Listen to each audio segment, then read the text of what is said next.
We gather this morning, as so many of us have in years past, near the shore, to remember those lost by the vicious acts of terror that occurred on September 11th, and to remember those who have since fallen as a result of illness or injury stemming from that dark day. In the aftermath of 9/11, we witnessed the grit, the goodness, the determination that became characteristic of the American spirit as our police, our firefighters, and our neighbors rushed to help those in danger and those in grief. Today, we reflect and reaffirm the true spirit of 9/11: love, compassion, sacrifice. And thank you for giving me the opportunity to share some reflections about my nephew, Tommy, a truly extraordinary young man who in just 26 years did so much with his life. On September 11th, shortly after the second plane hit, there was a call for all hands on deck. His captain, Harry Thompson, a tough, seasoned officer, and his partner, Court Officer Mitch Wallace, along with other court officers, jumped in a jury van and raced to the World Trade Center to assist in the evacuation. Tommy was giving first aid to a woman in the lobby of the South Tower when his lieutenant ordered the court officers to pull back and abandon the rescue.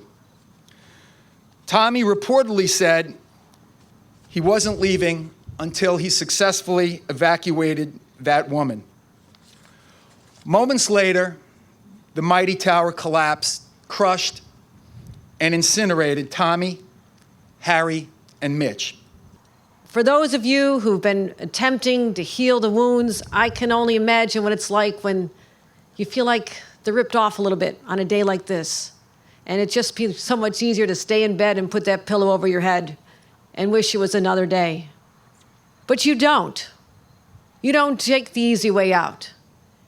You get dressed, you show up here, and you are basking in the love of others and that common spirit that brings us here every single September morning to pay tribute to your loved ones.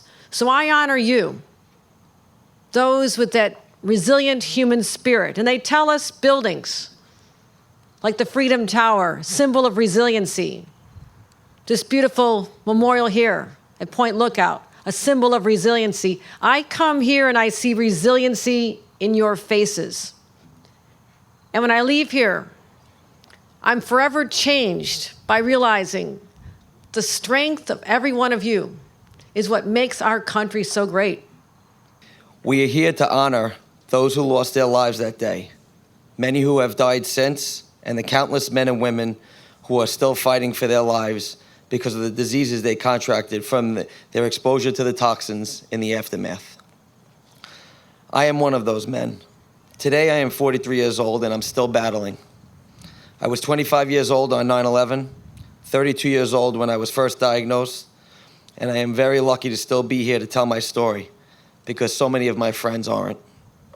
And I'm a physician, and my specialty is in treating people who are sick from chemicals, which used to mean that you go to factories or you go to toxic to explosions where people are exposed to chemicals. And as I watched the towers collapse, it occurred to me that these are every kind of chemicals, every kind of dust, every kind of substance that you can imagine. And you would hope that someone that served America, that was a hero, that went downtown, that went to Lower Manhattan and ran into a burning building and came down with an autoimmune disease that we know they're linked to chemicals, you would think that they would be covered, right? And they wouldn't have to worry about their health.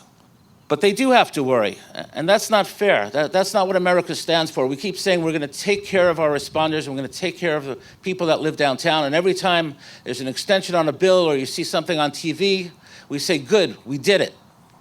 But we didn't do it because people are still suffering, and people are still told that it's not related. Well, I'm getting tired, actually. It's 18 years, and people are still being told that they're not sick because of 9/11. When is it enough? As a reminder to all, on the east side of the Memorial Park, a survivor tree that was grown from a seedling of the only surviving tree at Ground Zero is present. It's a pear tree to remind us that life is still fruitful and the American spirit, our spirit, endures.